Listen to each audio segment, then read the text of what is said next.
negeri Saba. Di manakah negeri Saba itu? Apakah makna dari kata Saba?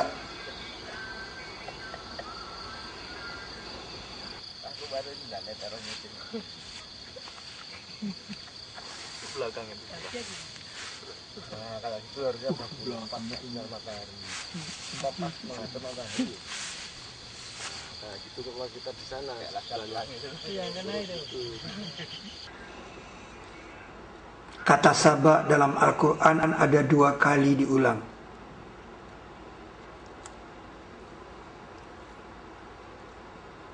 Di dalam surat Saba ayat 18, kita diperintahkan untuk berjalan ke negeri Saba. Berjalanlah padanya beberapa malam dan siang dengan aman. Siru fiha layaliya wa ayyaman aminin. Ini memberikan arti bahwa negeri Saba adalah negeri yang aman, seperti amannya negeri di Mekah yang disebut Baladil Amin. Siru fiha layaliya wa ayyaman aminin. Surat Saba, surat ke-34 pada Al-Quran ayat 18. DLA telah melakukan ekspedisi ke sana. Ternyata di Saba ada istana yang hilang. Kaum muslimin dan muslimat sesama hamba Allah, inilah lembah semut, Wadi Namlu. Kesinilah Ratu Saba dipindah oleh tentara Sulaiman, disebut dalam surat ke-27 ayat 40. Nah, itulah Ratu Saba, ya, berada sekarang di lembah semut Wadi Namlu. Mari kita zoom, coba kita lihat betapa Ars itu berada di lembah.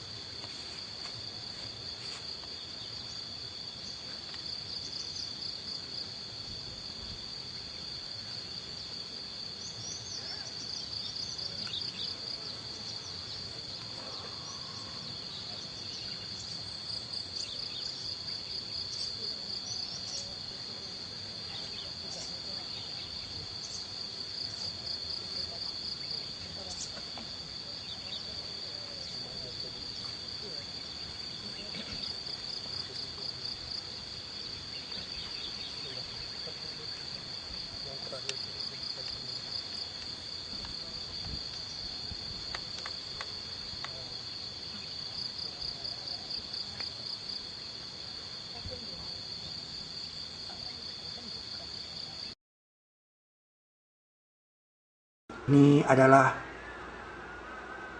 relief yang menggambarkan burung berkepala manusia, yang menceritakan kepada kita bahwa burung pada waktu itu bisa bicara.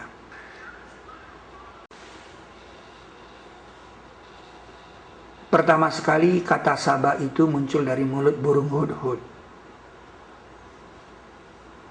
ketika dia berhenti tidak jauh dari Nabi Sulaiman.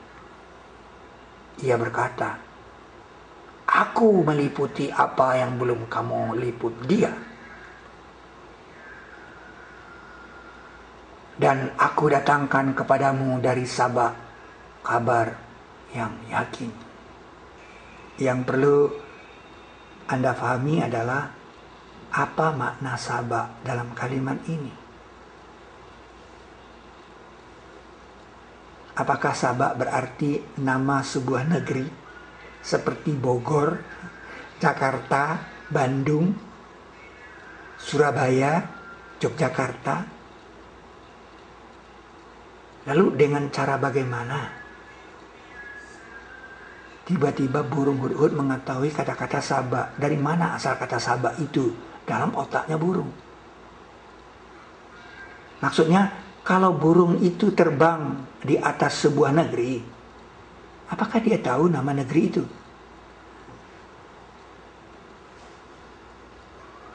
Contohnya ini negeri, sebuah negeri, misalkan kita yang terbang, manusia yang terbang. Apakah Anda tahu apa nama negeri ini?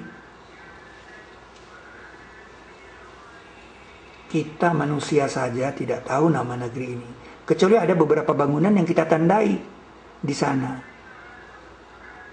Jadi apa? Hal apa yang menyebabkan burung hudhud mengatakan Sabah? Itu berkaitan dengan ayat selanjutnya. Sabah itu adalah mereka. Mereka dikuasai oleh seorang perempuan. Mereka bersujud. Jadi yang dikatakan Sabah adalah orang berkumpul. Seperti itu.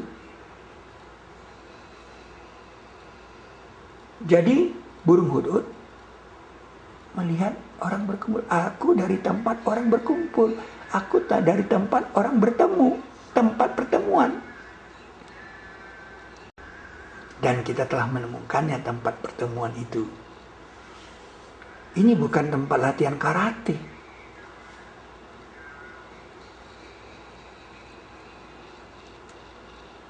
DLA telah melakukan ekspedisi dan telah menemukan tempat pertemuan yang dimaksud, yaitu di Istana Ratu Boko,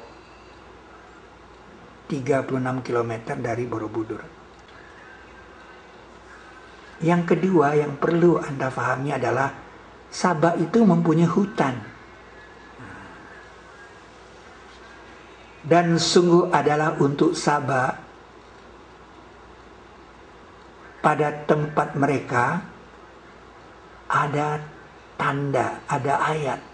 Jadi Sabah itu bisa dicari karena ada ayat. Apa itu? 2 hutan.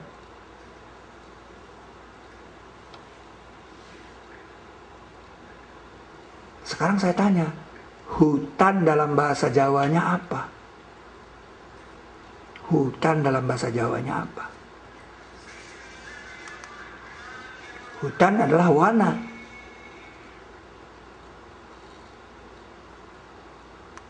Jadi kalau kita buka kamus Jawa Kawi, itu Sabah pertemuan. Jadi nama Sabah itu ada di Pulau Jawa. Wana Sabah. Hutan Sabah.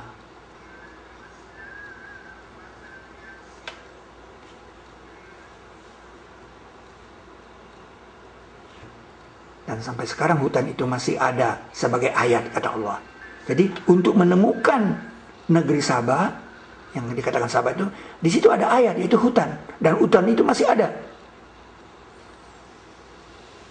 Tidak kebetulan kalau di sini ada negeri namanya Sleman yang berasal dari Sulaiman.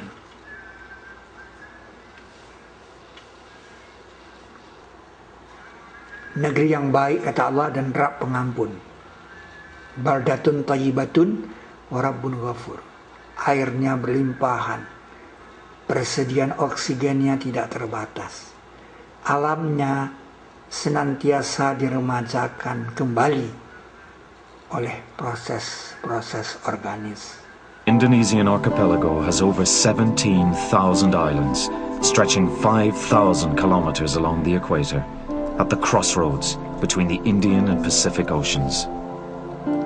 Dan sungguh adalah untuk Sabah, pada tempat mereka ada tanda, 2 hutan sebelah kanan dan kiri.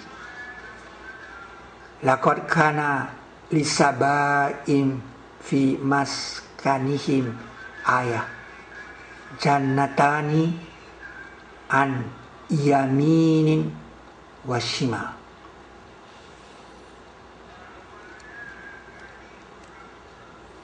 Makanlah dari rizki Rabb kamu dan bersyukurlah kepadanya, negeri yang baik dan Rabb pengampun.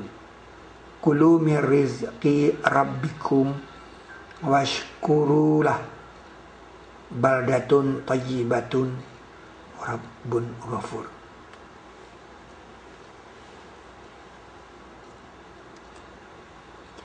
Tetapi mereka berpaling, maka kami kirim atas mereka banjir besar. Nah, penduduk di negeri Sabah, di Sabah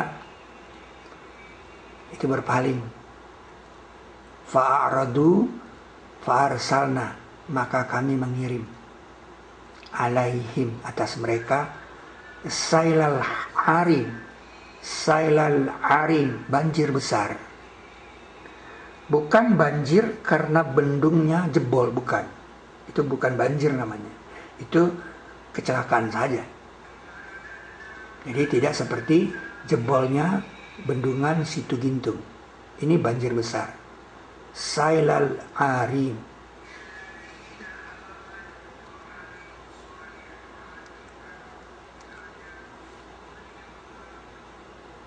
Wabadalnahum, kami mengganti bagi mereka, bijannataihim, dengan dua kebun mereka, dengan dua kebun, jannatain, zawata, yang mempunyai rasa buah yang pahit, ukulin, rasa khamtin. Jadi kata-kata khamtin, pahit. Zawata ukulin khamtin, pahit. Apa buktinya? Kalau nama Wanasaba itu sudah ada, kemudian hutannya ada, adakah bukti bahwa di negeri Sabah itu ada buah pahit? Tidak bisa hilang. Kalau memang dia negeri Sabah, buah pahit itu pasti tetap ada. Kenapa? Karena Al-Quran itu dipelihara. Faktanya dipelihara. Inna nahnu nazalna zikra wa inna lahu lahafizun. Dipelihara. Kalau Anda bilang hilang, karena Anda tidak mempelajari Al-Quran. Ini dia buah pahit itu. Sudah sejak lama terkenal dengan nama buah maja. Dua kebun, yang keduanya mempunyai rasa buah yang pahit. Jannataini zawata ukulin khamtin.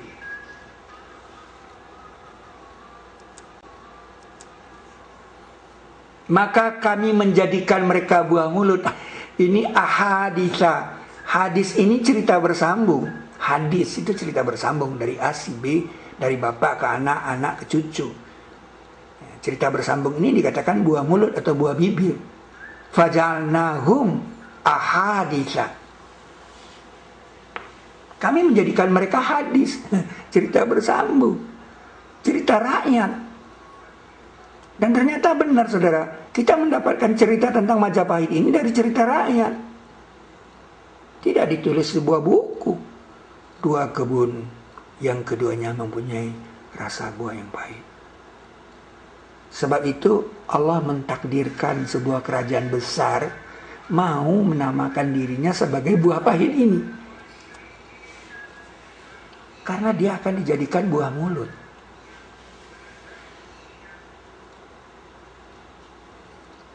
Buah pahit yang seperti ini tidak ada di mana-mana kecuali di daerah Pulau Jawa. Ini salah satu bukti lagi. Bukti kedua. Kalau bukti pertama itu adalah nama Wanasaba. Nah, sekarang bukti kedua itu adalah buah Majapahit. Likulli naba'in mustaqarrun wa sawfa ta'lamun. Setiap kabar itu ada faktanya dan nanti kamu akan mengetahuinya. Tidak mengingkari kepada ayat-ayat Allah, melainkan orang-orang yang kafir. Ma yujadilu fi ayatillah ilal ladzina kafaru. Jadi kalau Anda mengingkari ayat-ayat Allah, Anda itu kafir. Hanya orang kafir yang mengingkari ayat-ayat Allah. Maka kami kirim atas mereka banjir besar. Fa'arsalna alaihim sailal arim, banjir besar. Surah Sabah ayat 16.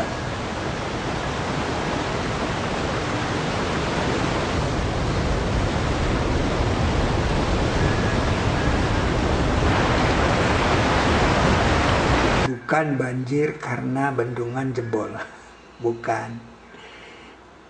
Itu banjir kecil, itu kecelakaan namanya. Kalau kami kirim, kami mengirim banjir besar.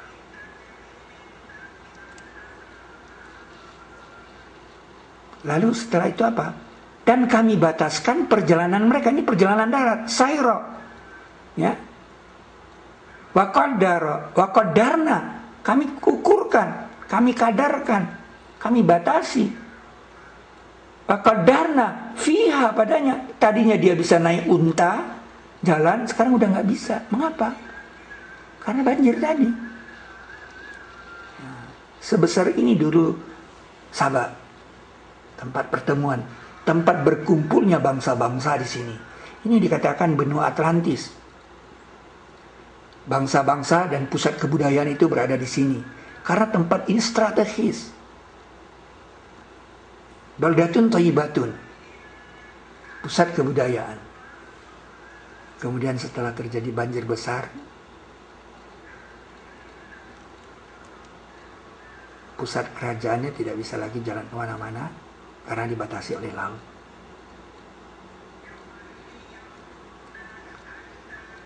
Itu bukti ketiga. Bukti ketiga terjadinya dangkalan Sunda. Dan kami hancurkan mereka sehancur-hancurnya. Ini ayat Quran yang bilang hancur. Mana buktinya? Mana bukti hancur? Apa Anda katakan ini sudah hilang? Saya tidak tahu. Mumazzakin, kulla mumazzakin. Mana dia buktinya? Pernah Anda melihat sebuah negeri hancur? Di dunia hanya Nusantara Indonesia yang terdiri dari 17.000 pulau. Tidak ada di dunia lain. Mereka hancur sehancur-hancurnya, dan mereka terpecah-pecah menjadi 17.000 pulau. Ini ayat kelima. Ini bukti kelima. Fakta kelima yang tidak bisa dibantah oleh orang-orang lagi. Bahwa Nusantara Indonesia itu adalah negeri Sabah, yaitu tempat berkumpulnya bangsa-bangsa dahulu dan pusat kebudayaan dunia. Dan itu yang dikatakan benua Atlantis.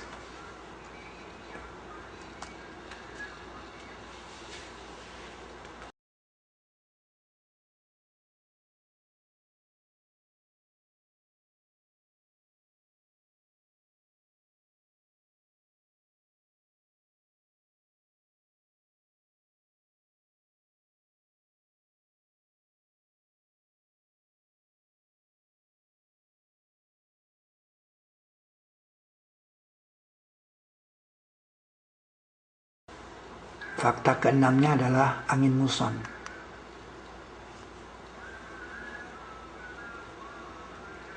Fakta keenamnya adalah surat Shad ayat 36. Pada surat Shad ayat 36 ini dikatakan bahwa Nabi Sulaiman itu mampu menjalankan angin dengan perintahnya. Ya. Bi amrihi, tajri bi amrihi, ya. Lahu riha, baginya angin, tajri bi amri, berjalan berdasarkan perintah dia. Kemana saja angin itu dia perintahkan akan berjalan. Surat 38 ayat 36. Surat Shad ayat 36. Tetapi pertanyaannya adalah, mengapa di surat 34 ayat 12 seolah-olah Nabi Sulaiman tidak berdaya? Ya, dan kepada Sulaiman angin bertiup paginya sebulan dan sorenya sebulan. Mengapa? Mengapa disebut paginya sebulan? Karena ayat ini untuk menceritakan posisi Nabi Sulaiman. Angin dengan arahan yang berganti menurut kurun waktu tertentu, itu adalah angin muson.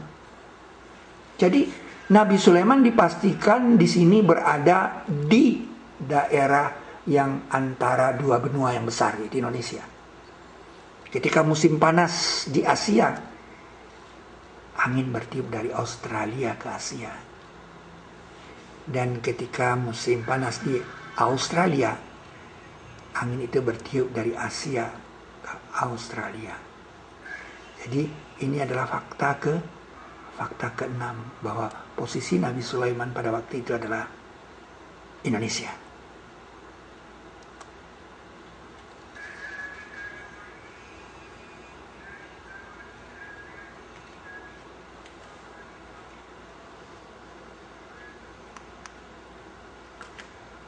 Ingatlah, Al-Quran itu bukti tiap sesuatu. Tibyana likulli syai'in. Bukti untuk tiap sesuatu. Dan tafsila kulli syai'in. Penjelasan tiap sesuatu.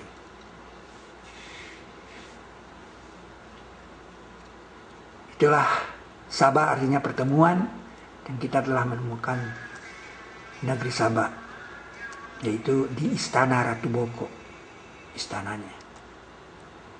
Disinilah sisa dari bangunan Sabah. Sisa dari bangunan Sabah.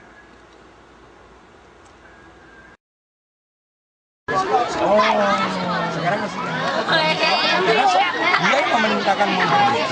Dan ini ada tongkatnya kecil dia pegang ini. Nah, ini model ini tadinya mau taruh di sini gitu.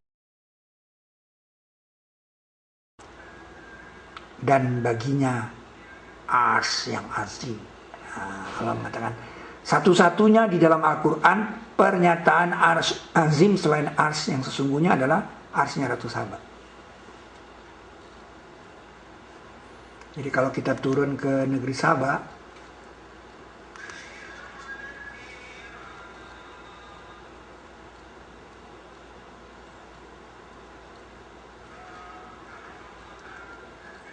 jaraknya 36 km dari Wadi Naml.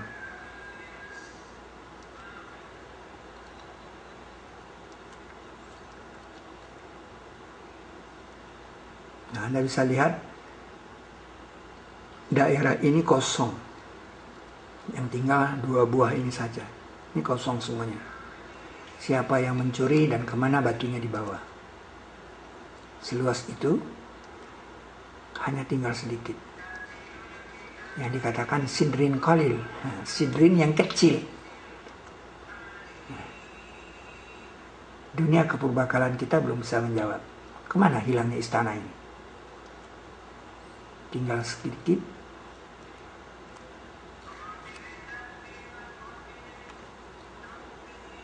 Walaha arasyun azim. Kata Hud-Hud kepada Nabi Sulaiman, baginya ars yang azim. Lalu Nabi Sulaiman memerintahkan kepada tentaranya untuk memindahkan. Tapi sebelumnya Hud-Hud diberi kartu nama oleh Nabi Sulaiman, dan disuruh diterbangkan kartu nama itu yang bertuliskan Bismillahirrahmanirrahim. Nah, ketika kartu nama itu jatuh di negeri Sabah, Ratu Sabah berkata, "Hai para mala, ya ayuhal mala'u inni, ya ayuhal mala'u inni, telah dicampakkan kepadaku satu kitab yang karim, ulkiya ilayya kitabun karim." Lalu dia baca kitab itu, innahu min Sulaiman wa innahu bismillahirrahmanirrahim. Anda bayangkan, kita menemukan tempat jatuhnya Bismillahirrahmanirrahim yang dikirim Nabi Sulaiman, yaitu di sini. Di sini jatuhnya. Kop surat dari surat Sulaiman itu Bismillahirrahmanirrahim, isinya ala ta'lu alayya wa'tuni muslimin. Jangan berlaku sombong kepadaku dan datanglah kepadaku dengan menyerah diri. Di sini di kamus kan kata muslim itu menyerah diri. Luar biasa, tempat yang sangat spiritual. Kita menemukan kembali tempat di mana kartu namanya Nabi Sulaiman jatuh. Dan di kartu nama itu tulisannya Bismillahirrahmanirrahim.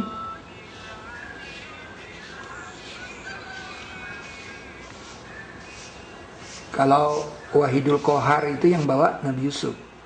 Cuma Nabi Yusuf yang bilang Allah itu Wahidul Qahar, yang satu yang gagah.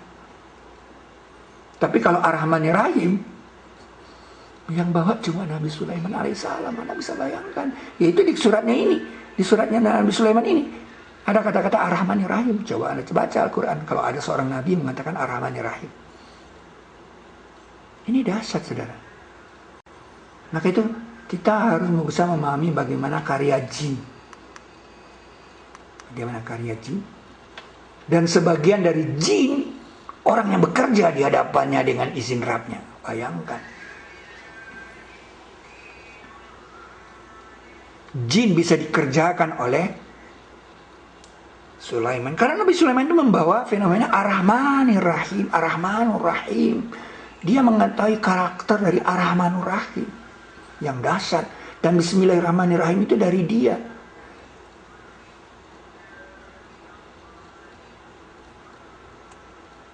Mereka kerjakan untuknya apa yang dia kendaki dari gedung-gedung. Gedung-gedung yang tinggi. Gedung-gedung yang tinggi.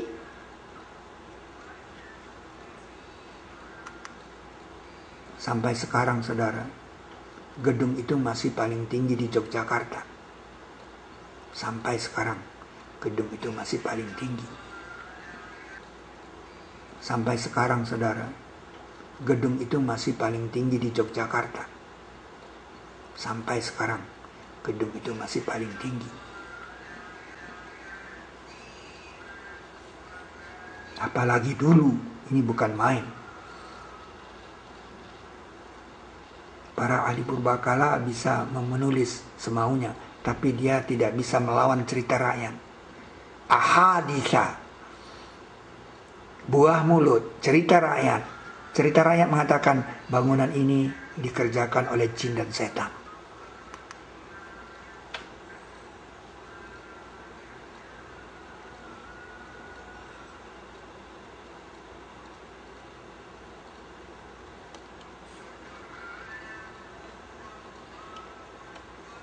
Mereka kerjakan untuknya apa yang ia kehendaki dari gedung-gedung yang tinggi dan patung-patung dan piring-piring. Piring-piring saudara. Kita sudah menemukan piring-piring itu. Inilah piring yang dibuat di zaman Nabi Sulaiman oleh jin, disebut pada 34:13.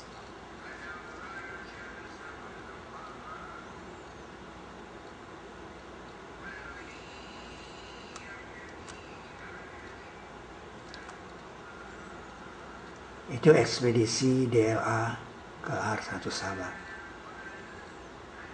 Mereka menemukan gambar-gambar seperti yang disebut dalam ayat 248 surat kedua. Tentang Nabi Daud mendapat tabut.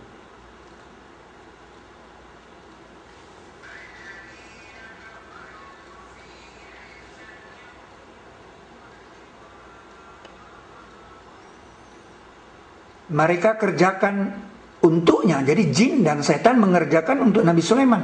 Apa yang dia kendaki? Nabi Sulaiman mau apa? Gedung-gedung. Aku ingin gedung. Nabi Sulaiman bikin gedung yang tinggi. Dan patung-patung. Nabi Sulaiman bikin patung-patung. Nabi bikin patung, bayangkan. Patung-patung. Bagaimana patung-patung? Perlu saya ingatkan bahwa satu-satunya Nabi dengan nama Jawa pakai Su adalah Nabi Sulaiman, saudara. Dari Nabi Adam sampai Nabi Muhammad SAW, hanya Nabi Sulaiman yang memakai nama Su, meninggalkan tempat bernama Sleman di Pulau Jawa, di Jawa Tengah. Itu Anda jangan lupakan.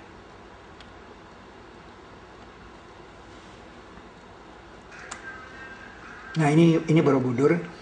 Ini Borobudur yang sudah pernah saya terangkan di Borobudur 1. Nah di situ ada bilangan, saudara. Jadi kalau kita berjalan dari sini 16, kita berhenti di 19. Nah ternyata 19 ini adalah terbuka terawangnya. 1, 8, 16, 17, 18, 19. Nah kalau saya mulai dari luar sini 1, nah ke sana, ternyata 17 itu di sini. Nah 19 di sini juga terbuka terawangnya. Terus saya masuk ke sini 32, masuk ke 33. Nah ternyata 45 sih. Bagaimana, dengan cara bagaimana pada kalender ini bisa segaris lurus 8, 45, dan 17. Apa ini bukan sebuah kalender meramal bahwa Sulaiman, kerajaan Sulaiman itu akan dilanjutkan dengan Su dan Su. Luar biasa. Jadi ada kalender di sini. Dan di nomor 6 ini adalah kosong dia. Ingatlah, tidak membantah kepada ayat-ayat Allah melainkan orang yang kafir. Nabi Sulaiman wafat di sini. Anda lihat di tongkatnya Nabi Sulaiman itu pendek. Nah, pendek sekali. Ini tongkat komando yang pernah dipakai oleh Soekarno. Tongkat komando, tongkat yang pendek. Nah, dengan tongkat ini dia bertekan, dia duduk bersila bertekan di dalam relung nomor 6 itu. Ya. Nah, ketika Nabi Sulaiman runtuh terbukti oleh jin. Nah, jadi Nabi Sulaiman sudah lama meninggal dunia, tapi tidak ketahuan karena terhalang oleh relung kiri kanannya, dan dia bertekan dengan tongkat. Ketika tongkatnya itu dimakan oleh rayap, nah kepalanya jatuh, dan waktu itulah jinnya bubar, tetapi masih tertinggal satu patung lagi yang belum selesai, yaitu ini. Ini yang disebut Unfinished Solomon, patung Nabi Sulaiman yang belum selesai. Mestinya ini diletakkan di nomor 6. Untuk di nomor 6. Di nomor 6 itu tempat Nabi Sulaiman duduk. Dia bilang, aku sudah menunggu sejak Nabi Sulaiman wafat, agar aku dibuka rahasianya. Siapa aku? Mengapa aku ditinggal tidak selesai? Terima kasih DLA yang mewisuda aku Ahad 8 Maret 2009. Jadi ini betul-betul kosong. Inilah makam Nabi Sulaiman. Ingatlah, ma yujadilu fi ayatillahi illal ladzina kafaru. Oleh sebab itu, surat Ar-Rahman ini di ayat 72 sengaja diletakkan karena banyaknya stupa itu 72 bidadari yang tersimpan dalam mahligai Khyam. Nah, secara matematis Khyam itu sudah kita temukan. Ini bisa Anda lihat nanti di sudut air, ya, model sudut air di permata Al-Quran. Gak ada. Surga Adenin, masuk padanya pakaian mereka adalah sutra. Jadi orang di surga itu pakainya sutra. Maka itu Nabi Sulaiman memaksa jin untuk membuat patung itu pakai sutra. Anda lihat. Kalau Anda lihat orang-orang meniru patung ini, mereka tidak mengerti mengapa di sini ada 2 lapis kain. Dengan kekuatan apa Nabi Sulaiman menyuruh malaikat bikin ini bikin lagi 1 lembar lagi. Ini halus. Ini menunjukkan sutra, saudara. Nah, kemudian di bawah pantatnya ini ada lipatan-lipatan sutra. Untuk Nabi Sulaiman memaksa ini harus dibuktikan bahwa ini sutra. Dilipat seperti ini. Artinya, yang membuat patung ini bukan sekadar bikin patung. Ada pesan yang dia mau buat. Dia sengaja membuat itu untuk mengatakan, ini pakaiannya sutra loh, supaya kamu bisa menemukannya. Apa ini? Ini adalah model dari bidadara di sorga yang dalam Khyam itu yang pakainya sutra. Nah, letaknya di pantat, saudara. Siapa pula pematung yang perlu peduli membuat kain sutra, kemudian lipatannya cuma di pantat? Siapa yang mau lihat? Itu bukti ke-7, bukti ke-8.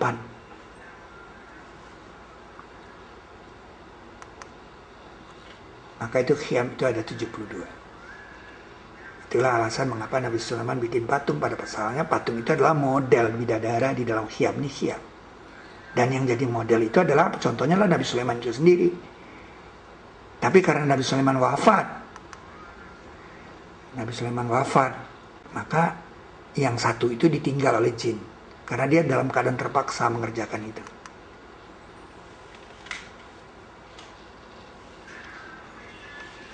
Ya, ini ayat Al-Quran ya, ini patung-patung.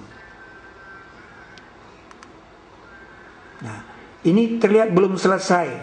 Karena yang selesainya keriting rambutnya. Nah, yang selesai itu seperti ini. Jadi ini belum selesai. Jadi sengaja dibikin keriting untuk menunjukkan dia sudah selesai. Dan ini tidak selesai.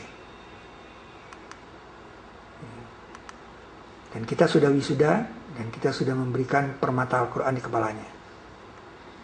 DA telah mewisuda dia.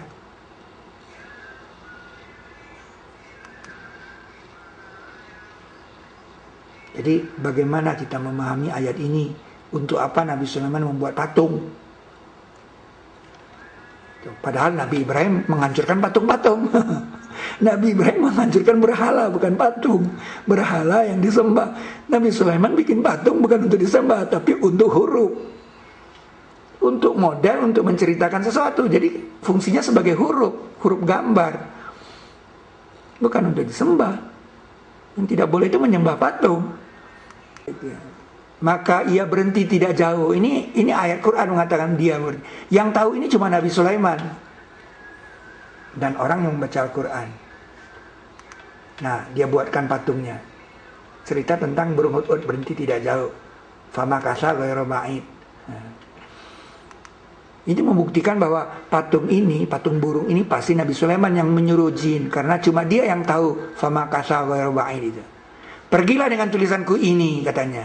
Maka campakkanlah pada mereka, kemudian berpaling dari mereka. Maka perhatikan. Ya, fanzur.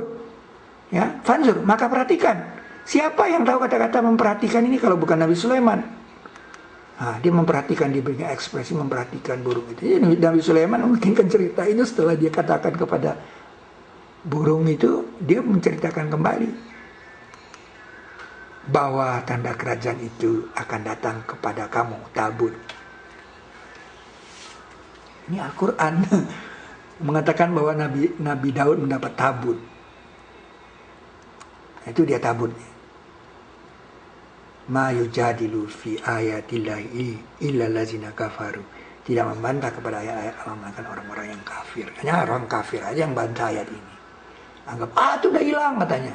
Ya, karena sifat kafir kamu mengatakan kamu udah hilang. Asal tidak mau tahu, ya tidak mau itu sifat kafir kamu. Ma yujadilu fi ayatillahi illa allazina kafaru. Tidak membantah kepada ayat Allah, melainkan orang-orang. Ini buktinya. Nih, kotak. Siapa yang bisa menjelaskan kotak apa ini? Peti apa? Mengapa peti ini harus dijaga oleh satu orang? Abdi dalam menjaga. Ya? Dan dia dibawa orang tua ini. Kenapa orang ini orang tua? Kenapa dia muda? Ini Nabi Sulaiman, ini Nabi Daud. Ini dalam upacara menyerahkan kekerajaan. Di dalam Quran dikatakan dan Sulaiman mewarisi Daud. Ini upacaranya. Cuma Nabi Sulaiman yang tahu bahwa tabut ini berada di bawah bapaknya. Ini rahasia kerajaan. Anda bisa bayangkan. Pastilah bahwa Nabi Sulaiman lah yang menyuruh gambar ini karena dia tahu anatomi gambar ini. Dan pasti dia dengan susah payah untuk membuat yang mirip orang tua, ya, dan ini adalah bapak dia. Gambar Nabi Daud, Anda bayangkan.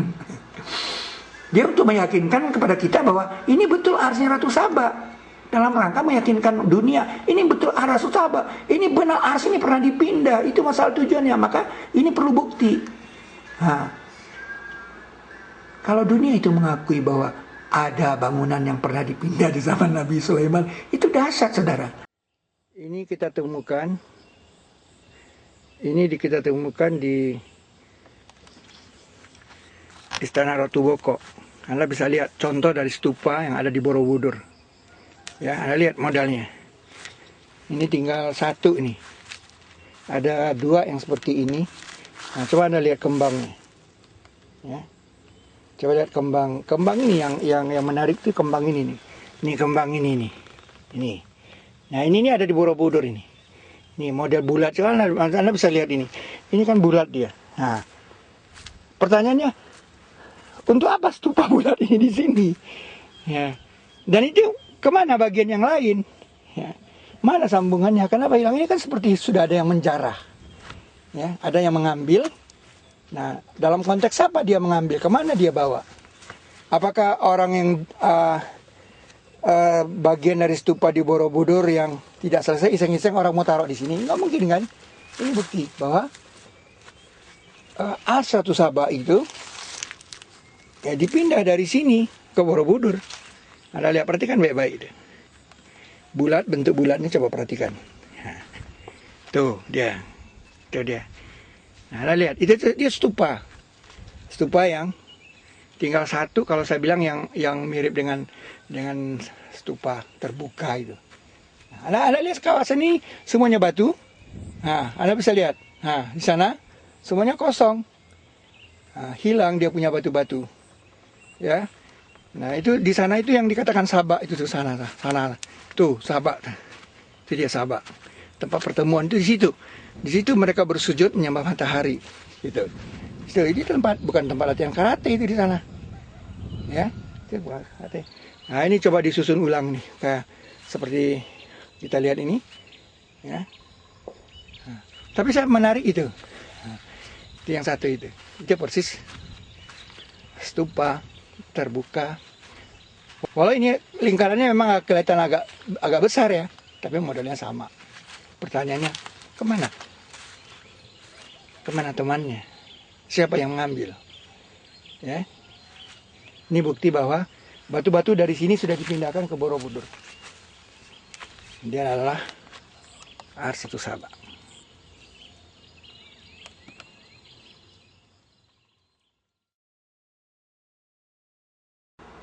Nah ini berkata yang di sisinya ada ilmu dari kitab. Aku bisa datangkan dia kepadamu sebelum kembali kepadamu pemandanganmu. Jadi sebelum pemandangannya Nabi Sulaiman kembali kepada Nabi Sulaiman, Ars itu insya Allah telah datang di sisi Nabi Sulaiman. Ini kecepatan saya, saudara. Maka ketika ia melihat terletak di sisinya, ia berkata, ini dari sebagian fadlun Rabbiku. Ini luar biasa, saudara. Kejadian ini tidak mungkin hilang faktanya. Ada faktanya. Itu dia. Ketika dilihat tiba-tiba di sana, nun jauh di sana. Nah ini sudah bisa dibilang sisi di sisi. Jadi kira-kira Nabi Sulaiman itu berada di Bukit Setumbu. Dia berdiri di sana. Nah ini lembah semut. Tiba-tiba muncul di situ Ars Satu Sabaknya.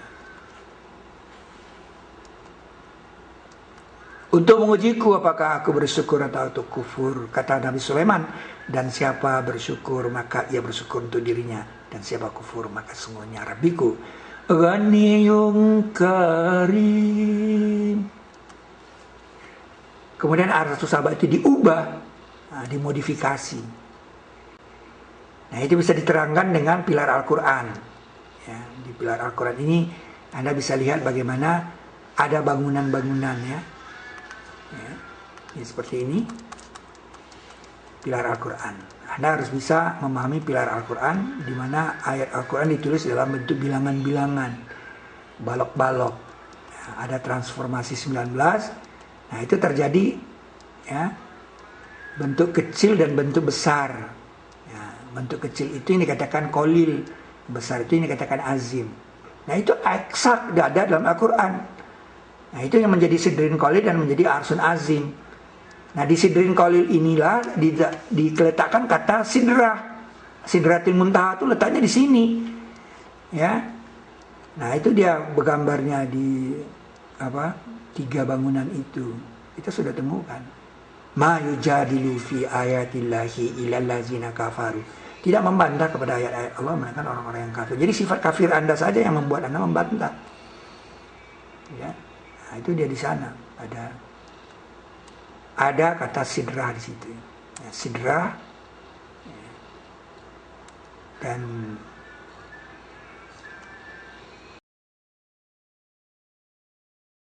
Anda perlu tahu, kalau Anda ingin mengetahui tentang sidru, Anda harus pergi ke negeri Sabak, karena di negeri Sabak lah yang disebut sidrin kolil. Sidrah sudah dilihat Nabi pada Isra Mi'raj, dua sidrah, kata dua sidrah 14 dan 16 surat 53. Yang satu lagi orang di sorga. Ya Anda harus tunggu masuk sorga baru mengerti dengan sidrin mahdud. Tapi sebelum Anda masuk sorga di dunia, Anda harus ke negeri Sabak. Itu makanya Allah mengatakan berjalanlah padanya. Apa? Di situ ada sidrin kolil. Bagaimana sidrin kolil? Kalau Anda katakan pohon, berarti Anda mengatakan orang di sorga di bawah pohon kayak Tarzan. Itu kesalahan. Sidrin kolil itu dia kolil, memang kecil dia. Sidrin kolil. Sidrin kolil. Nah, ini sudah fakta ke-9.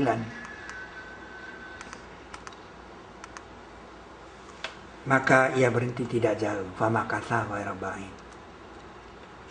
Siapa yang tahu ini? Pastilah Nabi Sulaiman. Ya, perhatikan katanya. Fanzur maza yarji'un. Apa yang mereka kembalikan.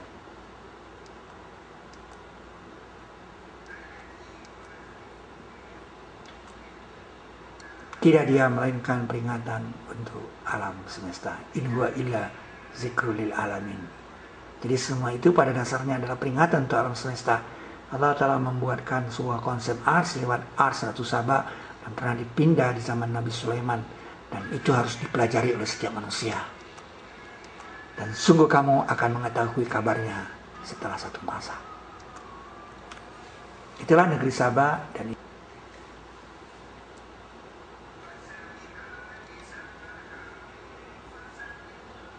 negeri Saba adalah Indonesia, dan itu yang dikatakan benua Atlantis sebelum terjadinya dangkalan Sunda.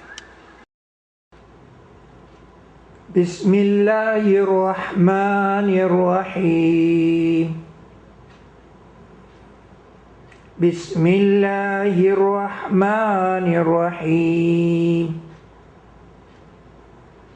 Bismillahirrahmanirrahim. Bismillahirrahmanirrahim. Bismillahirrahmanirrahim. Bismillahirrahmanirrahim. Bismillahirrahmanirrahim. Bismillahirrahmanirrahim. Bismillahirrahmanirrahim.